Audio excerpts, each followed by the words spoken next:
이번에는 소방서의 구급활동일지를 수집하여 상대방의 과실을 확인하기 위한 문서송부촉탁 신청서 작성 방법을 알아볼 텐데요.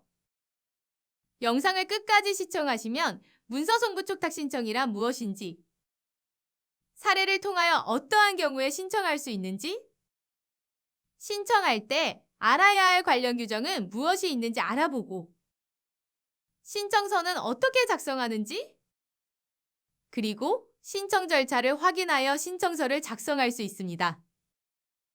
그리고 샘플과 함께 영상을 시청하시면 내용들을 더욱 쉽게 이해할 수 있습니다. 소송에서는 나의 주장을 입증할 수 있는 증거자료가 매우 중요합니다. 하지만 그 증거자료가 다른 공공기관에 보관되어 있다면 어떻게 증거를 수집할 수 있을까요? 바로 문서송부촉탁 신청을 통해 소송 당사자는 필요한 증거자료를 수집할 수 있습니다. 이러한 문서송부촉탁을 위해서 나에게 어떤 문서가 필요한지, 해당 문서가 어디에 보관되어 있는지 잘 파악하여야 하는데요.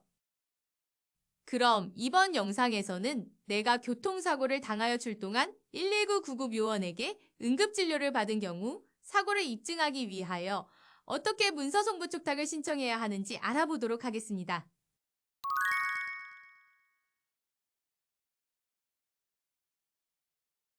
권모 씨는 작년에 횡단보도를 건너다 교통사고를 당했습니다.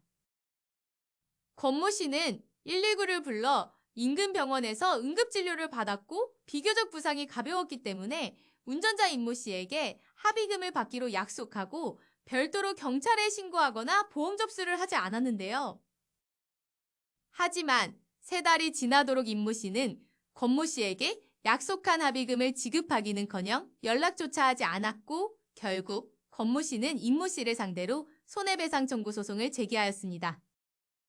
그리고 권모 씨는 교통사고가 발생한 사실과 임모 씨에게 과실이 있다는 사실을 어떻게 입증할지 고민하던 중 교통사고 발생 당시 119 구급차가 왔다면 소방서에서 구급활동일지를 작성한다는 것을 알게 되었습니다. 그래서 권모 씨는 해당 문서를 증거로 사용하기 위하여 사고 당시 소방서에서 작성한 구급활동일지에 대해 문서송부촉탁 신청을 하려고 합니다.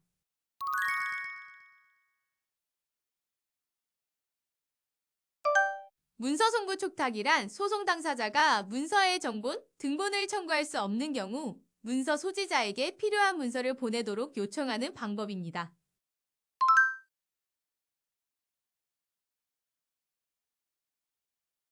다시 말해서 내가 개인적으로 타인의 문서를 청구할 권리가 없더라도 소송을 진행하면서 나의 주장을 입증하기 위해 반드시 필요한 증거자료라면 문서송부촉탁 신청을 통하여 청구할 수 있습니다. 그러나 문서송부촉탁을 신청하여도 법원이 해당 문서를 보관하고 있는 기관에 제출하게 할지를 결정하기 때문에 법원의 허가를 받은 문서의 경우에만 문서송부촉탁의 회신을 받을 수 있습니다.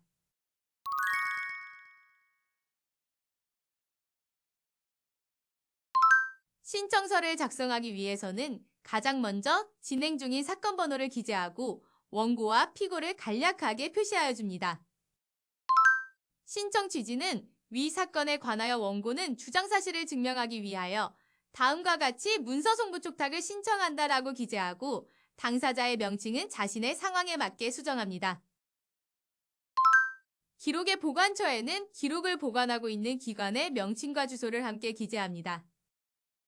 이번 사례처럼 소방서에서 응급출동을 한 경우에는 해당 소방서에서 구급활동일지를 작성하고 보관하고 있기 때문에 해당 소방서의 명칭과 주소를 기재해 주었습니다. 송부촉탁할 기록은 송부촉탁할 기록의 내용을 기재합니다.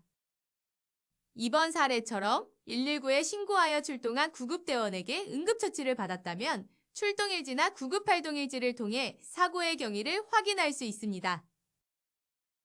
그래서 응급처치를 받은 날짜와 환자의 인적사항 그리고 문서의 제목을 함께 기재하였습니다. 그리고 만일 화재 사건의 경우라면 화재 현장 조사서를 통해 화재의 원인에 대한 소방관들의 판단을 확인할 수 있습니다. 증명하고자 하는 사실에서는 해당 기록을 통하여 입증할 내용을 기재하는데요. 이번 사례에서 필요한 구급활동일지에는 출동 당시 환자의 부상 상태와 구급대원의 진술이나 소견이 기재되어 있기 때문에 사고의 경위를 확인할 수 있는데요. 그래서 구급활동일지를 통하여 사고의 경위를 확인하고 피고의 과실을 입증하기 위한 것이라고 기재하였습니다. 이렇게 작성한 문서송부 촉탁 신청서는 사건이 진행 중인 법원에 제출합니다. 신청이 인용되어 해당 수사 기록이 법원으로 송부되면 신청인은 법원의 연락을 받고 법원에 직접 방문하여 필요한 기록을 지정합니다. 이때 지정한 기록은 다시 법원의 결재를 받게 되는데요. 사유에 따라 불허 판단을 받을 수도 있기 때문에 신청한 모든 기록이 허가되는 것은 아닙니다. 그래서 신청인은 결재가 허가된 기록만 복사하여 증거를 활용할 수 있습니다.